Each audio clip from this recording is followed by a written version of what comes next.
Success. Success is best left quiet.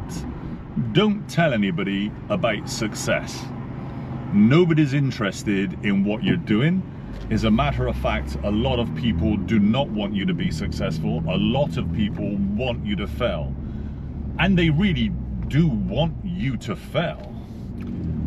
I remember I had a guy, this is in the beginning of my journey, and we were friends for decades, and we would go out for a beer on a Saturday night, sometimes every Saturday, sometimes every other Saturday, whenever it was. And one day I told him, I said, yeah, I said, just bought another house. And he said, another house? You bought houses? And I didn't really, we were busy talking about girls and beer, and that was great. This is back in the day. Now what happened was, I said, yeah, I said, and I think it was like house number 5. So I just bought house number 5. Thank you. And he said 5. Now, that was the last time that we ever went out for a beer. Ever. I never went out for a beer again. But not only that, that was the last time ever we spoke.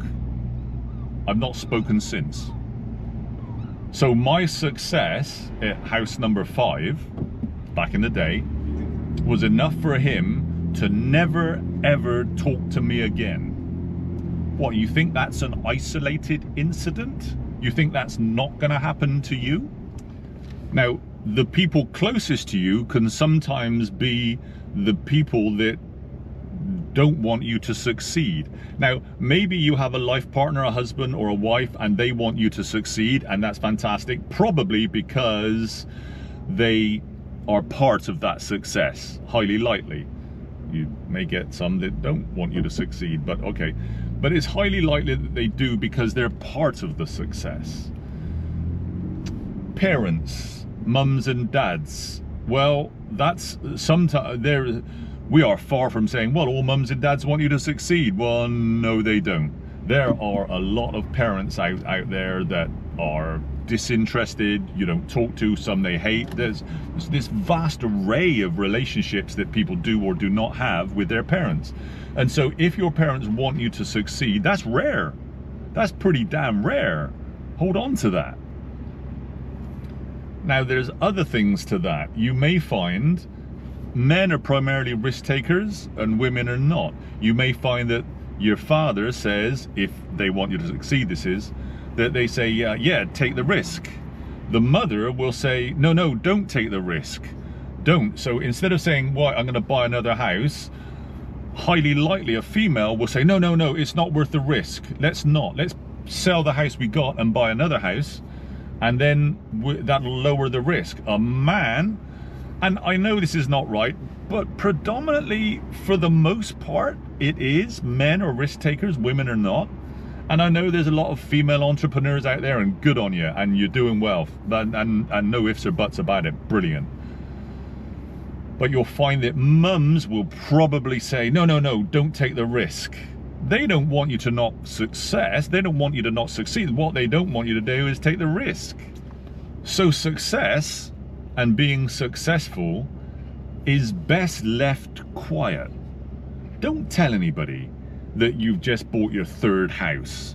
Nobody's interested. As a matter of fact, there is an active agenda behind you that they don't want you to succeed. They want you to fail. Everybody wants you to do all right, just not better than them. And so what tends to happen is people start putting it up on Instagram. I've just bought this, I've just bought my 3rd house, and I've just bought... Really? You think that's the best way forward? You're telling everybody about the little bit of success. I would say, in my view, your journey is best developed in silence, in quietly working behind the scenes.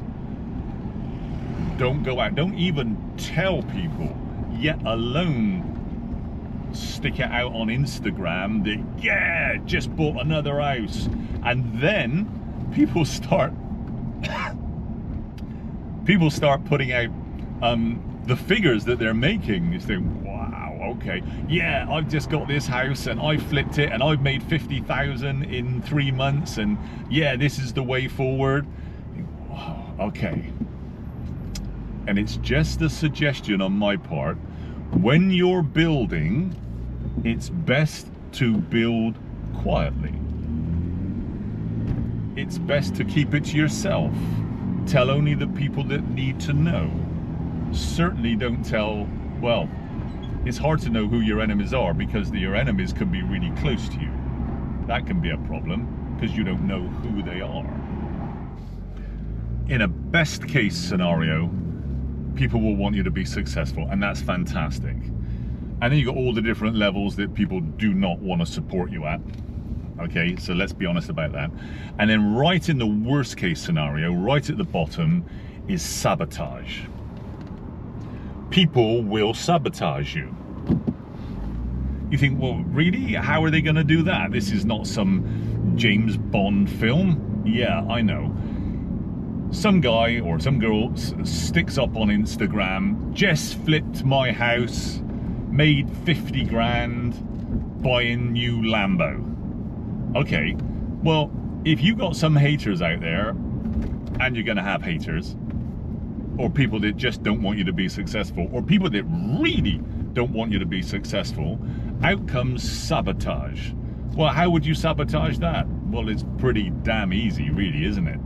They just write off to the Inland Revenue. Well, look at this Instagram post. They just create a link and they made 50 grand. Well, whether or not the person is lying and he made really 12 grand, but he wants to put 50 because he wants to look good on Instagram or not, it makes no difference.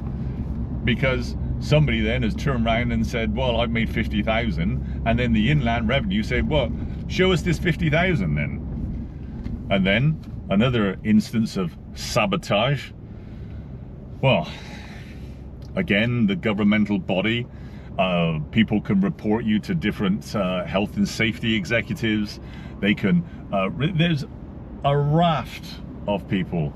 Or if you say, listen, I got this mold, but I've sorted it out, and I got a problem, but I'm sorting it out, and I've made a success. And then you can be reported for having mold in flats. There are all these areas. And also, don't forget, quite a lot of people are on some form of benefits. They can be on housing benefit. They can have a full-time job and still be on some form of housing support.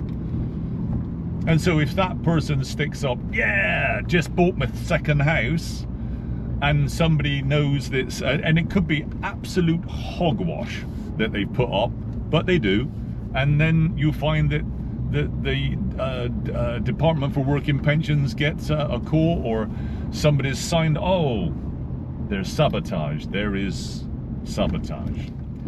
So what I'm saying here is success is best carried out in quiet, nice and quiet. Don't tell people what you're doing. Don't advertise it. Keep it nice and quiet. And when those successes happen, you'll really want to tell someone. I remember, and there's an accountant that I work with, and he's turned into more of a friend than an accountant. And I remember him giving me advice. And back in the day, I was going around Europe, and I was driving here, I was driving there, and he sat down and he spoke to me and he said, Mark, why are you doing it? And I said, well, and he said, yeah, but why? Why are you telling everybody all this stuff? And it resonated with me. It really resonated with me. And I began to stop, began to not post so much up. And I went into more of a secretive state. And I think that worked quite well. Well, okay, I have a social presence now, and that's great. But am I building success? Well, it's later in life, and I say later in life, I like to think I'm still young. I feel quite young, but my body tells me I'm old. And so I'm not telling about my latest conquest, because really my latest conquest is not a conquest. I'm basically fine-tuning the maintenance work that we already have. But I think that the guy, the accountant, was right. He was right. Shut up. Be quiet. So success. Keep the success to yourself, guys. Keep it to yourself. Nice and quiet. Quietly move on and build something and let it grow.